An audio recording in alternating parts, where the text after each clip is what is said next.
سمجھ میں نہیں آ رہا تھا کہ میں کیا کروں، سردی سے خود کو کیسے بچاؤں۔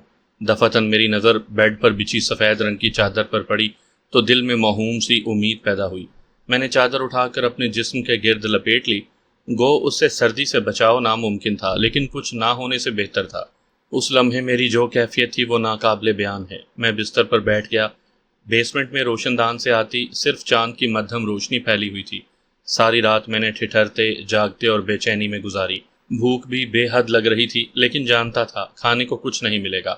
مجھے اس وقت ہیری ٹام اور اس کے آدمیوں پر بے حد غصہ آیا، لیکن میں کچھ کر بھی تو نہیں سکتا تھا۔ کس پر غصہ نکالتا؟ روشن دان سے آنے والی روشنی پھیلی تو میں سمجھ گیا کہ صبح ہو گئی ہے، لیکن سردی تھی کہ کم ہونے کا نام ہی نہیں لے رہی تھی۔ اس روز آسمان بھی سیاہ بادلوں سے ڈھکا ہوا تھا۔ اگر دھوپ نکل آتی تو سردی کی شدت میں کمی آ جاتی۔ واش روم سے فراغت کے بعد میں دوبارہ چادر لپیٹ کر بستر پر بیٹھ گیا۔ کچھ ہی دیر گزری تھی کہ دروازے پر آہٹ ہوئی اور میں نے پھرتی سے چادر بیڈ کے نیچے پھینک دی تاکہ وہ چادر بھی نہ چھین لے۔ دروازہ کھلا، جارج اور مارکس آ گئے۔ شاید وہ دیکھنے آئے تھے کہ میں زندہ ہوں یا سردی سے اکڑ کر مر گیا ہوں۔ مجھے زندہ دیکھ کر وہ دونوں نہ صرف حیران رہ گئے، بلکہ مارکس حیرت بھرے لہجے میں جارج سے مخاطب ہوا، ارے یہ تو زندہ ہے، میں تو سمجھا تھا کہ سردی سے اکڑ کر مر گیا ہوگا۔ کافی سخت جان ہے، جارج نے تبصرہ کیا۔ صحیح کہہ رہے ہو، مارکس نے اس بات میں سر ہلا کر اس کی بات کی تائید کی۔ دیکھتے ہیں یہ کب تک سردی برداشت کر سکتا ہے۔ وہ جانے لگے تو میں نے جلدی سے کہا، سنو مسٹر مارکس۔ وہ دونوں رک گئے۔ مارکس نے ماتھے پر بل ڈال کر پوچھا، کیا کہنا چاہتے ہو؟ مجھے لباس چاہیے، میں نے اپنا مسئلہ بتایا۔ پلیز مجھے لباس مہیا کر دو، مجھ سے سردی برداشت نہیں ہو رہی۔ اس نے کہا لگایا اور بولا، نہیں مل سکتا۔ پلیز مارکس، میں نے ملتجی لہجے میں کہا، اگر تم لوگ مجھے مارنا چاہتے ہو تو گولی مار کر مار دو، اس طرح۔ اس نے صورت سے میری بات کاٹی، نہیں، گولی سے نہیں مارنا تمہیں۔ پلیز، میں نے اعترافی لہجے میں کہا، پلیز مجھے لباس دے دو۔ مارکس اور جارج دونوں اکٹھے کہہ کے لگاتے رہے۔ جارج نے مضحکہ خیز لہجے میں کہا، ابھی تو ایک رات گزری ہے اور تم سے سردی برداشت نہیں ہوئی۔ کیا تم ہیری ٹام کے لیے کام کرنا چاہو گے؟ مارکس نے پوچھا۔ کیا مطلب؟ میں چونکا، میں سمجھا نہیں۔ ہیری ٹام چاہتا ہے کہ تم اس کے لیے کام کرو اور اس کا نقصان پورا کرو۔ مارکس نے کہا، اگر تم اس کے لیے کام کرنے کے لیے راضی ہو تو بتاؤ، ورنہ دوسری صورت میں تم یہیں اسی حالت میں اکڑ کر مر جاؤ گے۔ اچھی طرح سوچ لو مورس۔ اس بار جارج نے میرا برین واش کرنے کی خاطر کہا، زندگی بار بار نہیں ملتی، تمہارے پاس موقع ہے، اس موقع سے فائدہ اٹھاؤ۔ مجھے کیا کرنا ہوگا؟ میں نے لب بھینچتے ہوئے دریافت کیا۔ تمہیں باکسنگ کرنی ہوگی۔ باکسنگ؟ میں نے زیر لب دہرایا۔ مانا کہ مجھے جوڈو کراٹے آتے تھے اور کبھی کبھار باکسنگ بھی کر لیتا تھا، لیکن ہیری ٹام کو یہ سب کیسے پتا چلا ہوگا؟ ہاں، مارکس نے اس کی تائید کی۔ ہیری ٹام کا خیال ہے کہ تم ایک اچھے باکسر ہو اور باکسنگ کر کے اس کے نقصان کا ازالہ کر سکتے ہو۔ تم اچھی طرح سوچ لو۔ وہ مجھے سوچ میں مبتلا کر کے واپس چلے گئے اور میں دل میں ابھرنے والے لاوے کو دبانے کی کوشش کرنے لگا۔ یک لخت دماغ پر سوچوں نے یلغار کر دی تھی اور میں ہیری ٹام کی پیشکش پر غور کرنے لگا۔ میں نے اکثر باکسنگ والی انگریزی فلمیں دیکھی تھیں جن میں دو پارٹیوں کے درمیان جوئے لگے ہوتے ہیں۔ ایک پارٹی ہیرو کے حق میں ہوتی ہے اور دوسری ولن ٹائپ باکسر کے، لیکن آخر میں جیت ہیرو باکسر کی ہی ہوتی ہے کیونکہ وہ فلم کا ہیرو جو ہوتا ہے۔ لیکن یہاں میں نہ ہی ہیرو تھا اور نہ باکسر۔ یہ سوال بھی میرے ذہن میں گردش کر رہا تھا کہ کیا میں باکسنگ کر کے ہیری ٹام کے نقصان کا ازالہ کر سکتا تھا؟ بالفرض اگر میں چند مقابلے جیت کر اس کا نقصان پورا بھی کر دیتا ہوں، اس کے بعد کیا ہوگا؟ کیا وہ مجھے زندہ چھوڑ دے گا؟ میں پرسکون ہونے کے بجائے مزید الجھتا چلا گیا۔ سامعین کرام، آپ سن رہے ہیں ایک دلچسپ اردو کہانی جس کا نام ہے روسیہ۔ یہ اس سلسلے کی قسط نمبر 71 ہے۔ مجھے امید ہے آپ کو میری یہ کاوش پسند آ رہی ہوگی۔ آپ نے اگر ابھی تک میرا چینل کہانی گھر سبسکرائب نہیں کیا تو ابھی میرے چینل کو سبسکرائب کر کے بیل نوٹیفیکیشن آن کر لیجئے تاکہ آنے والی ہر نئی کہانی کی اطلاع بر وقت آپ تک پہنچ سکے۔ اگلا دن اور رات بھی میں نے بھوکے پیاسے سردی سے ٹھٹھرتے اور سوچتے ہوئے گزار دی۔ کافی سوچ بچار کے بعد بالآخر میں اس نتیجے پر پہنچا کہ مجھے ہیری ٹام کی پیشکش قبول کر لینی چاہیے۔ آخر کسی نہ کسی طریقے سے تو مجھے یہاں سے نکلنا تھا۔ انکار کی صورت میں ہیری ٹام مجھے زندہ نہیں چھوڑے گا۔ ہیری ٹام کی قید سے نکلنے کے بعد بھی دور دور تک کوئی راستہ دکھائی نہیں دے رہا تھا۔ بالفرض میں مارکس، جارج اور دیگر لوگوں پر قابو پا بھی لوں، لیکن سمندر کے بیچ جزیرے سے کیسے نکلوں گا؟ مجھے تو ہیلی کاپٹر بھی چلانا نہیں آتا۔ پیٹ خالی ہونے کی وجہ سے میرے اعصاب بھی کمزور پڑ گئے تھے، حلق میں جیسے ہی گریں سی پڑ گئی تھی۔ گو ابھی تک مجھ پر تشدد نہیں کیا گیا تھا، لیکن میں جانتا تھا کہ اگر یہی صورتحال رہی تو پھر مجھے بھوکا پیاسا موت کے منہ میں جانے سے کوئی نہیں روک سکتا۔ یہی وجہ تھی کہ صبح کی روشنی نمودار ہونے سے پہلے ہی میں نے فیصلہ کر لیا تھا۔ نہیں جانتا تھا کہ وہ فیصلہ میرے حق میں بہتر ہوگا یا نہیں۔ بہرکیف میرا اصل مسئلہ یہاں سے نکلنا تھا۔ ایک بار میں شہر پہنچ جاؤں، اس کے بعد فرار ہونے کی کوشش کر سکتا ہوں اور سیدھا کلارا کے ڈیڈ شوفرڈ جان کے پاس جاؤں گا۔ وہ یقیناً میری مدد بھی کرے گا اور مجھے انڈیا بھی بھجوا دے گا۔ واش روم میں جانے کی حاجت ہوئی تو میں واش روم میں گھس گیا۔ واش روم میں پانی نہیں تھا، اس لیے وہاں تعفن پھیلا ہوا تھا جس سے مجھے ابکائی آتی تھی۔ فلش اور واش بیسن کی حالت بھی بے حد خراب تھی، ایسا لگتا تھا جیسے انہیں دھوئے سالوں گزر گئے ہیں۔ بھوک پیاس سے میری حالت بگڑتی جا رہی تھی، آنتیں گویا باہر نکلنے کو تیار تھیں۔ میں خود پر کیسے جبر کیے ہوئے تھا یہ ناقابل بیان ہے۔ صبح ہوتے ہی مارکس اور جارج دوبارہ وہاں آ گئے۔ مجھے زندہ سلامت دیکھ کر وہ حیرت زدہ تھے۔ مارکس نے جارج سے کہا، یہ تو واقعی سخت جان نوجوان ہے۔ کیا سوچا ہے مورس؟ جارج نے میرا فیصلہ جاننا چاہا۔ مجھے ہیری ٹام کی پیشکش قبول ہے، میں نے فیصلہ کن لہجے میں کہا تو دونوں کے چہرے کھل اٹھے اور دونوں نے ایک دوسرے کی طرف دیکھا۔ گڈ مورس، مارکس نے میری طرف دیکھ کر مسکراتے ہوئے کہا، یہ فیصلہ کر کے تم نے خود کو مرنے سے بچا لیا ہے۔ مجھے یقین تھا کہ تم اپنے حق میں بہتر فیصلہ کرو گے۔ میں نے اس کی بات نظر انداز کرتے ہوئے منت بھرے لہجے میں کہا، اب تو مجھے لباس دے دو۔ ابھی لباس منگواتا ہوں مسٹر مورس، مارکس نے کہا۔ پھر اس نے ٹرانسمیٹر کے ذریعے کسی کو لباس لانے کا حکم دیا۔ کچھ ہی دیر کے بعد ایک آدمی لباس لے کر آ گیا۔ میں نے جلدی جلدی وہ لباس پہن لیا۔ گرم لباس پہننے کی بدولت جسم کو سکون مل گیا تھا۔ میں نے دل ہی دل میں خدا کا شکر ادا کیا۔ تم ہیری ٹام کے امتحان پر پورے اترے ہو، مارکس نے کہا تو میں بے اختیار چونکا۔ امتحان؟ کیسا امتحان؟ مارکس نے کہا لگایا اور جارج سے مستفسر ہوا، کیا خیال ہے اب اسے بتا دوں؟ جیسے تمہیں بہتر لگے، جارج نے کندھے اچکاتے ہوئے کہا، ویسے بتانے میں کوئی حرج بھی نہیں۔ ہنکاری بھرنے کے بعد مارکس قریب آیا۔ مسٹر مورس، ہیری ٹام کو پتا ہے کہ تم جوڈو کراٹے کے ماہر ہو، اس نے تمہاری فائٹنگ کے کلپس دیکھے ہیں۔ مارکس نے بات آگے بڑھائی، اس نے فیصلہ کیا ہے کہ تمہاری ٹریننگ کر کے مقابلے میں لایا جائے۔ چونکہ تم نے ہمارا لاکھوں ڈالرز کا نقصان کیا ہے، اس لیے ہمیں وہ تو وصول کرنا ہی ہے۔ اسی لیے ہیری ٹام نے تمہیں مارا نہیں، تمہیں 2 راتیں برہنہ اور بھوکا پیاسا اس لیے رکھا گیا ہے تاکہ تمہاری قوت برداشت کا اندازہ ہو جائے، اور حیرت انگیز طور پر تمہاری قوت برداشت قابل داد ہے۔ اس کی بات سن کر میں نے ٹھنڈی سانس اپنے اندر اتاری۔ اب ساری بات مجھے سمجھ آ گئی تھی کہ ہیری ٹام نے مجھے اپنے پالتو کتوں کے سامنے کیوں نہیں ڈالا تھا۔ وہ مجھے فائٹر بنا کر میرے ذریعے پیسے کمانا چاہتا تھا۔ مجھے پتا تھا یورپ اور امریکہ میں غیر قانونی کشتی مقابلے منعقد ہوتے ہیں جن پر لاکھوں ڈالرز کی شرط لگتی ہے۔ کشتی کرانے والے ہر مقابلے میں کئی لاکھ ڈالرز کما لیتے ہیں۔ اب مجھے مارو گے نہیں؟ میں نے چند لمحے سوچ کر پوچھا۔ نہیں، مارکس نے اپنا گنجا سر نفی میں ہلایا۔ اگر تمہیں مارنا مقصود ہوتا تو بیرٹ کے ساتھ ہی تمہیں بلڈ ہاؤنڈز کے آگے ڈال دیا جاتا۔ بہرکیف تم ہیری ٹام کے امتحان میں کامیاب ہو گئے ہو، مبارک ہو۔ اب مجھے کیا کرنا ہے؟ میں نے استفسار کیا۔ ہیری ٹام سے پوچھ کر بتاتا ہوں، مارکس نے کہا۔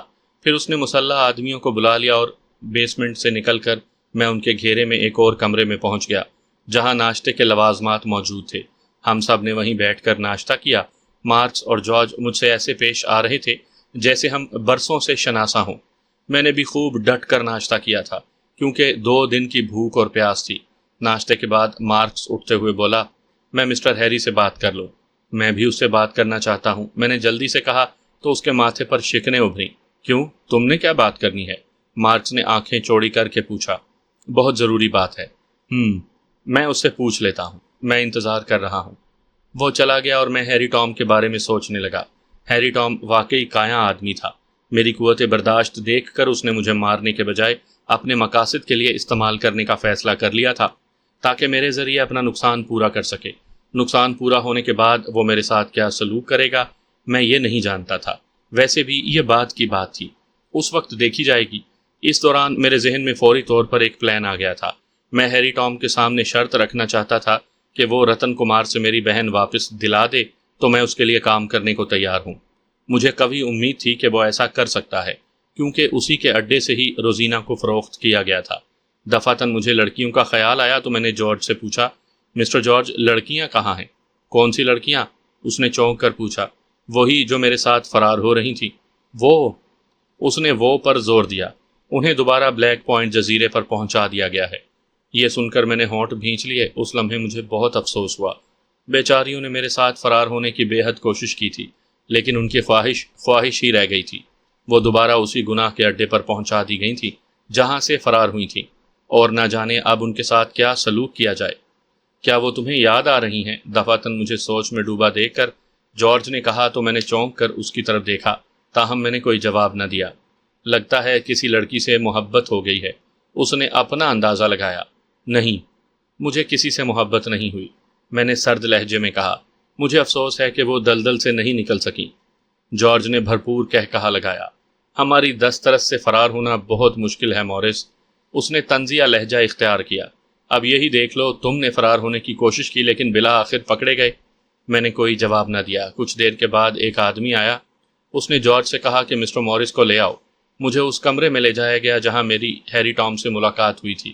مارکس بھی وہیں موجود تھا۔ اس کے سامنے میز پر ایک لیپ ٹاپ رکھا ہوا تھا اور مارکس کی نظریں لیپ ٹاپ کی سکرین پر جمی ہوئی تھی۔ مجھے ایک کرسی پر بٹھا دیا گیا۔ مجھے ایک نظر دیکھنے کے بعد مارکس نے لیپ ٹاپ کی سکرین کی طرف دیکھتے ہوئے کہا، مورس آ گیا ہے باس، کراؤ بات۔ ہیری ٹام کی آواز گونجی۔ شاید میز کے نیچے اسپیکر موجود تھے۔ مورس، مسٹر ہیری سے بات کرو، مارکس نے کہا اور لیپ ٹاپ کا رخ میری طرف موڑ دیا۔ لیپ ٹاپ کی سکرین پر ہیری ٹام کا چہرہ دکھائی دیا۔ بولو مورس، کیا بات کرنا چاہتے ہو؟ ویسے مارکس نے تمہاری بڑی تعریف کی ہے کہ تمہاری قوت برداشت قابل دید ہے اور تم میرا نقصان پورا کرنے پر تیار ہو۔ اسپیکر سے ہیری ٹام کی گمبھیر آواز گونجی اور میں الفاظ ترتیب دینے لگا۔ ہاں مسٹر ہیری، میں تمہارا نقصان پورا کرنے کے لیے تیار ہوں، لیکن… اتنا کہنے کے بعد میں لمحہ بھر کو رکا، پھر بات آگے بڑھائی۔ میں تمہارے لیے کچھ لو اور کچھ دو کی بنیاد پر کام کروں گا، اس لیے میری ایک شرط ہے۔ ہیری ٹام نے ہنکارا بھرا۔ کیا شرط ہے؟ اگر میرے بس میں تمہاری شرط پوری کرنا ہوا تو کر دوں گا۔ میری شرط پوری کرنا تمہارے لیے مشکل نہیں ہے، میں نے کہا۔ اوکے، بتاؤ۔ مسٹر ہیری، تم جانتے ہو کہ میں امریکہ اپنی بہن کی تلاش میں آیا ہوں، جو تمہارے بلیک پوائنٹ جزیرے پر تھی۔ چند روز قبل وہاں لڑکیوں کی بولیاں لگی تھیں۔ کوئی رتن کمار نامی انڈین میری بہن کو خرید کر اپنے ساتھ لے گیا تھا۔ اتنا کہنے کے بعد میں خاموش ہوا تو اس نے استفسار کیا، پھر کیا چاہتے ہو؟ میری شرط یہ ہے کہ اگر رتن کمار سے میری بہن واپس دلا دو تو میں تمہارے لیے فائٹنگ کرنے کے لیے تیار ہوں۔ بالآخر میں نے اپنی شرط اس کے سامنے رکھ دی۔ میری بات سن کر ہیری ٹام کی پیشانی پر سوچ کی لکیریں ابھر آئیں، ساتھ ہی اس نے ہونٹ بھینچ لیے۔ شاید وہ گہری سوچ میں غرق ہو گیا تھا۔ چند لمحوں کی خاموشی کے بعد اس نے دریافت کیا، کیا نام بتایا ہے تم نے؟ رتن کمار، میں نے نام بتایا۔ اور تمہاری بہن کا کیا نام ہے؟ روزینہ۔ یہاں وہ کس نام سے تھی؟ ہیری ٹام نے پوچھا۔ یہ مجھے نہیں معلوم، میں نے نفی میں سر ہلایا۔ تمہیں کس نے بتایا تھا کہ رتن کمار نامی انڈین تمہاری بہن کو خرید کر لے گیا ہے؟ ہیری ٹام نے کھوجتے لہجے میں پوچھا۔ مارکس اور جارج بھی خاموش بیٹھے میری طرف دیکھ رہے تھے۔ جینیفر پیٹرک، میں نے جھجکتے ہوئے جینیفر کا نام لیا۔ اسی نے بتایا تھا کہ میری بہن کو رتن کمار نامی انڈین بولی دے کر خرید کر لے گیا ہے۔ ہیری ٹام کے چہرے کے تاثرات بدلے لیکن اس نے خود پر قابو پا لیا تھا۔ وہ بولا، اوکے، میں چیک کرتا ہوں کہ وہ یہاں کس نام سے ٹھہری ہوئی تھی، اور کیا واقعی رتن کمار نامی انڈین ہی اسے خرید کر لے گیا تھا؟ ویسے یہ ہمارے بزنس کے اصول کے خلاف ہے کہ جو چیز ہم فروخت کر دیتے ہیں اس کی واپسی کا تقاضا نہیں کرتے۔ اس کی بات نے میرے تن بدن میں آگ لگا دی۔ میں نے لفظوں کو چبا چبا کر کہا، مسٹر ہیری، وہ کوئی چیز نہیں، انسان ہے اور میری بہن ہے۔ مجھے اس کی یہ بات اچھی نہیں لگی تھی۔ اوکے، میں دیکھتا ہوں، ہیری ٹام نے لمبی سانس لیتے ہوئے کہا۔ تم نے پوری سنجیدگی سے یہ کام کرنا ہے، میں نے اپنی بات پر زور دیتے ہوئے کہا۔ اوکے، ہیری ٹام نے کہا۔ میں نے کہا نا کہ میں کچھ کرتا ہوں۔ ابھی تم فی الحال ایک اور امتحان کے لیے تیار ہو جاؤ۔ تمہارے لیے یہ امتحان پاس کرنا بے حد ضروری ہے۔ یوں سمجھ لو کہ اس امتحان میں کامیابی کے بعد ہی تم میرے لیے کارآمد ثابت ہو سکتے ہو۔ کیسا امتحان؟ میں نے ہونٹ چبائے۔ تجرباتی طور پر تمہارا مقابلہ جانسن سے ہوگا۔ ہیری ٹام نے بات آگے بڑھائی۔ جانسن ایک مانا ہوا فائٹر ہے، اس کے ہاتھوں کئی باکسر مارے گئے ہیں۔ یوں سمجھ لو فائٹنگ کا یہ تمہارا امتحان ہوگا۔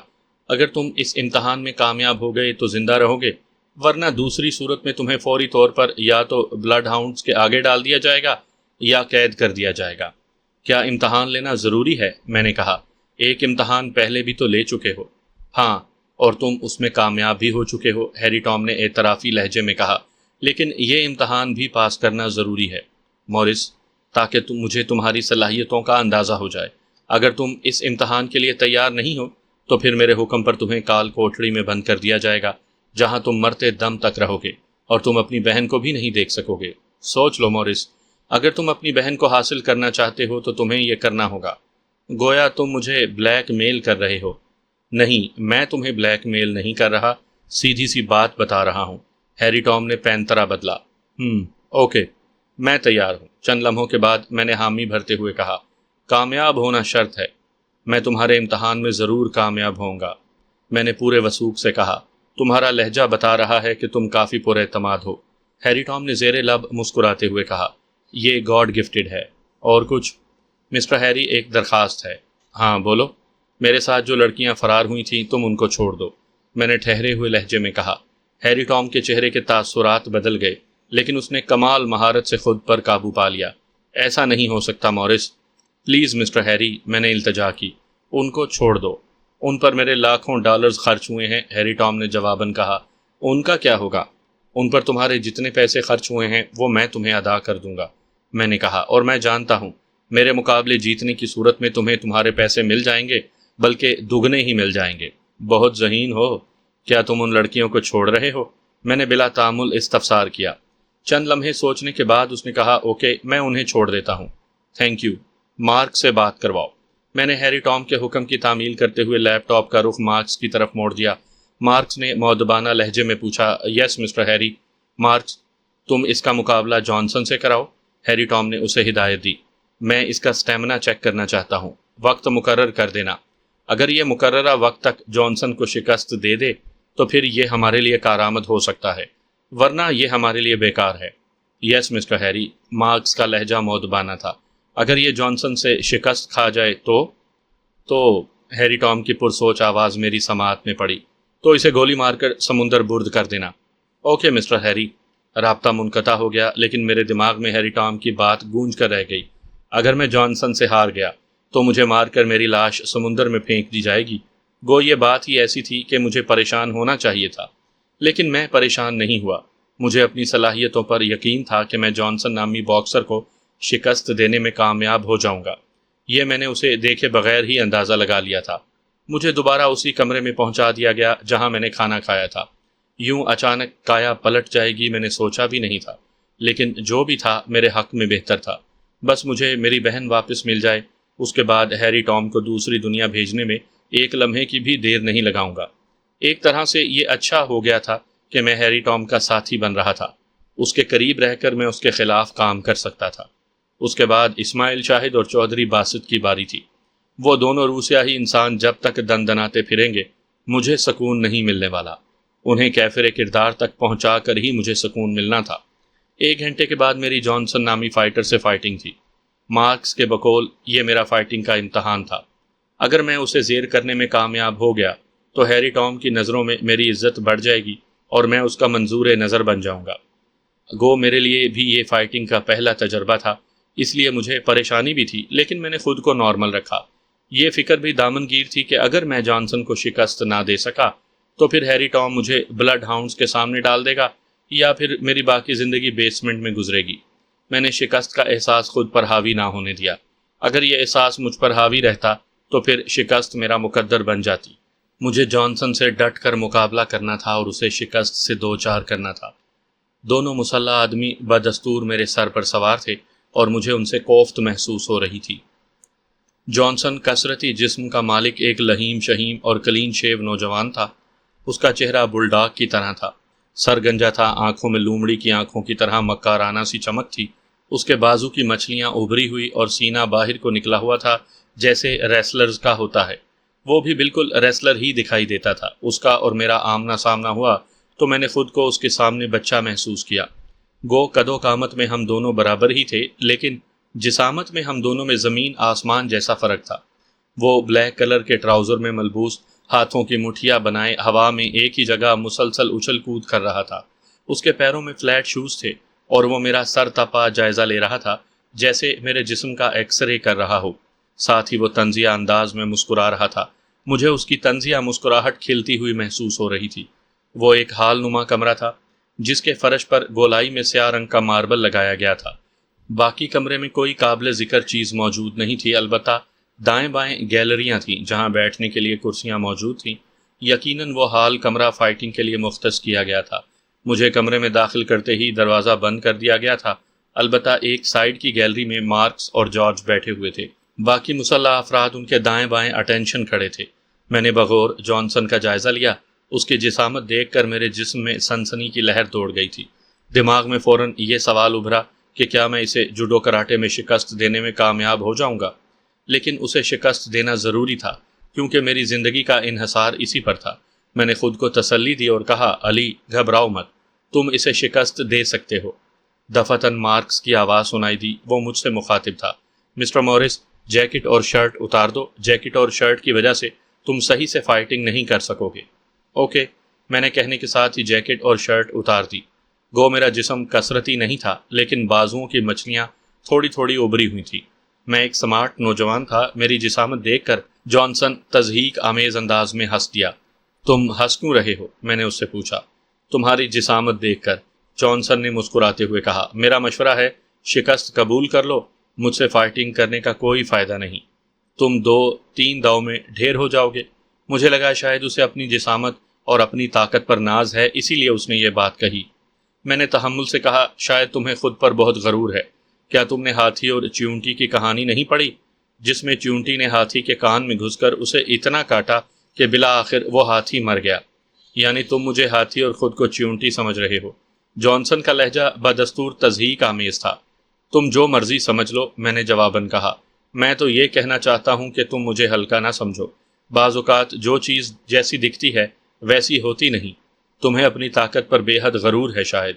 ہاں بالکل ہے، جانسن نے کہا، کیونکہ آج تک میں نے فائٹنگ میں کسی سے شکست نہیں کھائی۔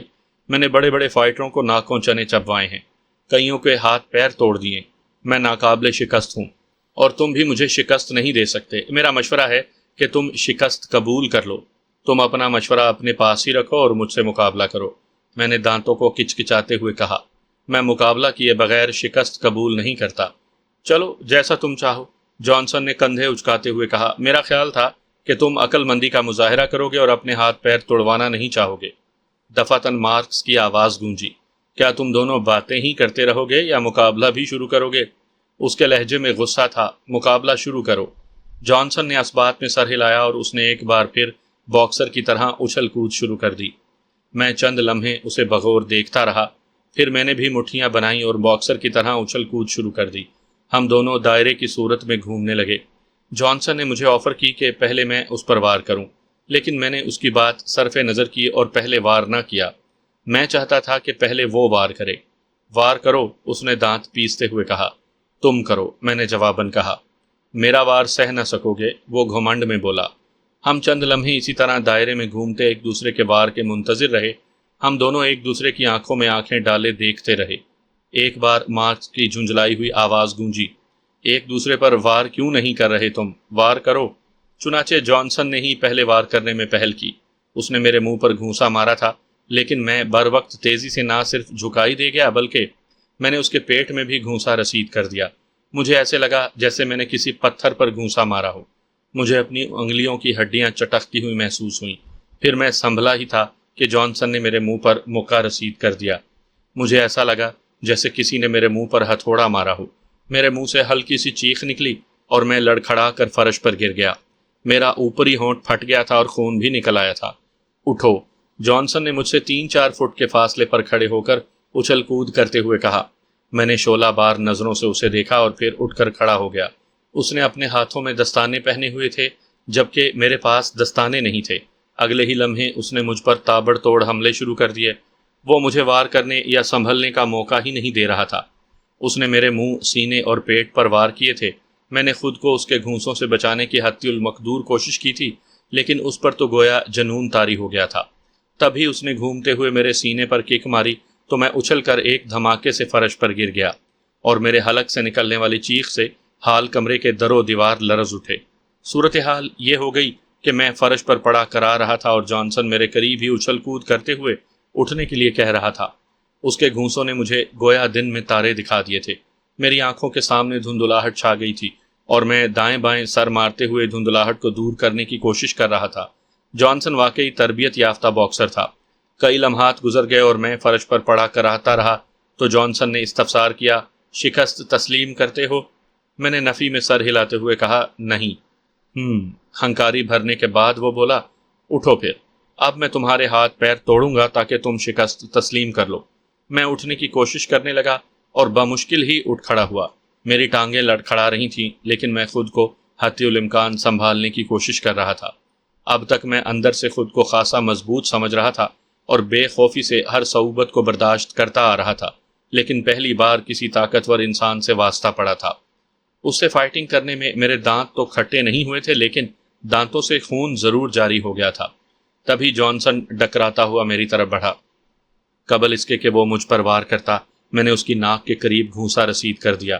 جس جگہ میں نے گھونسا مارا تھا یہ انسان کے لیے خطرناک ثابت ہو سکتا ہے کیونکہ اس سے بانسا پھٹ سکتا ہے، لیکن جانسن خاصا مضبوط انسان تھا۔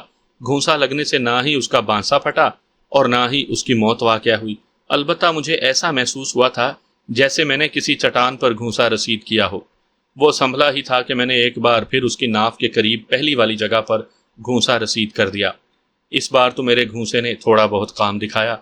اس کے منہ سے ہلکی سی اوغ کی آواز برآمد ہوئی تھی اور وہ دوہرا بھی ہو گیا تھا۔ اس کی حالت بھی بگڑ گئی تھی۔ آنکھیں، ناک اور ہونٹ، حتیٰ کہ ہمارے رخسار بھی گھونسے لگنے کی وجہ سے جگہ جگہ سے سوج گئے تھے۔ میری دائیں آنکھ جانسن کے گھونسے کی بدولت سوج گئی تھی۔ جیسے ہی جانسن جھکا تو مجھے اس کی ناک پر مکہ مارنے کا موقع مل گیا۔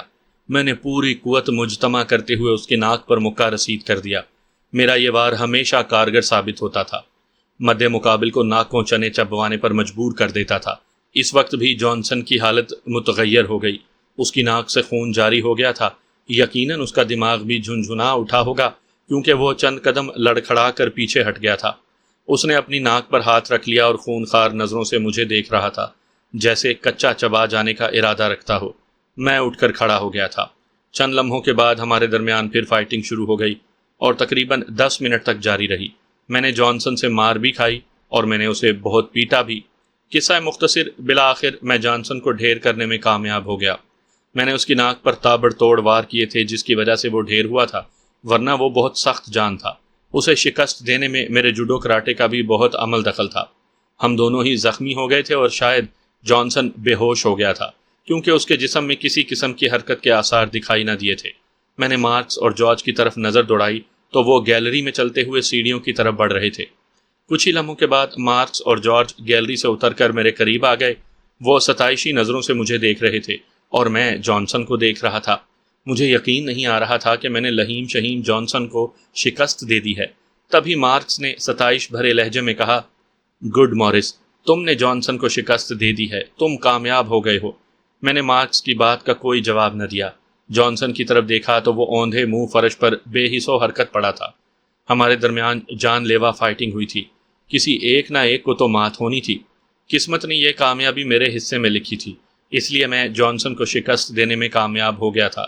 جارج نے فوراً مسلح افراد بلائے اور انہیں جانسن کو لے جانے کا حکم دیا۔ چند لمحوں کے بعد جانسن کو بے ہوشی کے عالم میں وہاں سے لے جایا گیا۔ مجھے بھی ڈریسنگ روم میں لے جایا گیا جہاں ایک ڈاکٹر موجود تھا۔ اس نے پہلے میری زخموں کی ڈریسنگ کی، پھر وہ جانسن کی طرف متوجہ ہوا۔ میں نے پہلے شرٹ پہنی اور پھر جیکٹ۔ اس کے بعد مجھے ایک کمرے میں پہنچا دیا گیا جہاں مارکس اور جارج موجود تھے۔ مارکس ٹرانسمیٹر پر کسی سے بات چیت کرنے میں مصروف تھا۔ وہ دھیمے لہجے میں بات کر رہا تھا لیکن مجھے اندازہ ہو گیا کہ وہ ہیری ٹام سے بات کر کے میرے بارے میں بتا رہا تھا۔ مجھے کرسی پر بیٹھنے کا اشارہ کرتے ہوئے اس نے ٹرانسمیٹر آف کر کے میز پر رکھا اور ایک کرسی پر براجمان ہو گیا۔ مسٹر ہیری ٹام کے میرے بارے میں کیا تاثرات ہیں؟ میں نے پوچھا۔ وہ تمہاری کارکردگی سے بہت خوش ہے، مارکس نے زیر لب مسکراتے ہوئے کہا۔ کیا مجھے یہیں رہ کر باکسروں سے مقابلہ کرنا ہوگا یا؟ میں کہتے کہتے رکا ہی تھا کہ مارکس نے میری بات کاٹ دی۔ نہیں، تمہیں ہیری ٹام کے کلب جانا ہوگا، مارکس نے سنجیدہ لہجے میں کہا۔ شاید وہ تمہیں رہائش کے لیے کلب میں ہی کمرہ دے گا۔ میں نے ہنکارہ بھرتے ہوئے سر اسبات میں ہلایا۔ یہ تو بہت اچھا ہونے جا رہا تھا۔ ہیری ٹام پر ہاتھ ڈالنے میں آسانی ہوگی۔ لیکن اس سے زیادہ ضروری روزینہ کی رتن کمار نامی انڈین کی کسٹڈی سے بازیابی تھی۔ اس کی بازیابی کے بعد میں آئندہ کا لایا عمل طے کروں گا۔ میرے پوچھنے پر مارکس نے بتایا کہ جانسن ہیری ٹام کا خاص آدمی ہے۔ باکسنگ کے مقابلے کے دوران مد مقابل کئی باکسر اس کے ہاتھوں مارے گئے ہیں، اس لیے پولیس اس کی تلاش میں ہے۔ اسے پولیس سے بچانے کی خاطر ہیری ٹام نے اسے اسی جزیرے پر بھیج دیا تھا۔ یہ زیر زمین عمارت ہے اور پولیس کو شبہ تک نہیں ہو سکتا، اس لیے جانسن یہاں چھپا ہوا ہے۔ جانسن کو یہاں رہتے ہوئے 6 ماہ ہو گئے ہیں۔ میں نے اس حوالے سے مزید تبصرہ نہیں کیا۔ مجھے شاندار انداز میں سجے ایک کمرے میں پہنچا دیا گیا، کیونکہ اگلے روز ہماری ہیوسٹن روانگی تھی۔ میرے کمرے کے دروازے پر 2 مسلح افراد کھڑے تھے۔ شاید انہیں شک تھا کہ میں وہاں سے فرار ہونے کی کوشش کر سکتا ہوں، اس لیے حفظ ما تقدم کے طور پر انہوں نے میری نگرانی پر 2 مسلح افراد تعینات کر دیے تھے۔ مجھے اس سے کوئی فرق نہیں پڑا تھا اور نہ ہی میں وہاں سے فرار ہونے کا کوئی ارادہ رکھتا تھا۔ البتہ اگر ہیری ٹام سے بات نہ ہوئی ہوتی اور میں آزاد ہوتا تو شاید میں وہاں سے فرار ہونے کی بھرپور کوشش کرتا۔ جانسن سے مقابلے کے بعد مجھ پر بے حد کسل مندی طاری تھی، اس لیے میں کمرے میں جاتے ہی بستر پر ڈھیر ہو گیا۔ میں 4 گھنٹے سوتا رہا۔ دوبارہ میری آنکھ اس وقت ہی کھلی جب ایک مسلح آدمی مجھے ڈنر کے لیے بلانے آیا تھا۔ ڈنر ٹیبل پر مارکس، جارج اور خلاف توقع جانسن بھی موجود تھا۔ اس کے چہرے اور خاص کر ناک کی بینڈیج کی گئی تھی۔ وہ سخت جان تھا، شاید اس لیے جلد ہی خود کو سنبھال لیا تھا۔ اس نے مجھ سے کوئی بات نہیں کی اور خاموشی سے ڈنر کرتا رہا۔ ہمارے عقب میں چاروں طرف مسلح افراد یوں کھڑے تھے جیسے وہ حکم کے منتظر ہوں۔ جیسے ہی انہیں حکم ملے تو وہ کسی کو بھی شوٹ کرنے میں ایک لمحے کی دیر نہ لگائیں۔ دوران ڈنر میری مارکس اور جارج سے ہلکی پھلکی گفتگو ہوئی۔ پھر کافی پینے کے بعد میں مسلح افراد کے حصار میں بیڈ روم میں آ گیا۔ میرے کمرے میں داخل ہوتے ہی باہر سے دروازہ لاک کر دیا گیا۔ میں نے اس کی پرواہ نہ کی۔ بیڈ پر دراز ہوتے ہی میں آئندہ پیش آنے والے حالات و واقعات کے بارے میں سوچنے لگا۔ سوچتے سوچتے ہی میں نیند کی وادی میں پہنچ گیا۔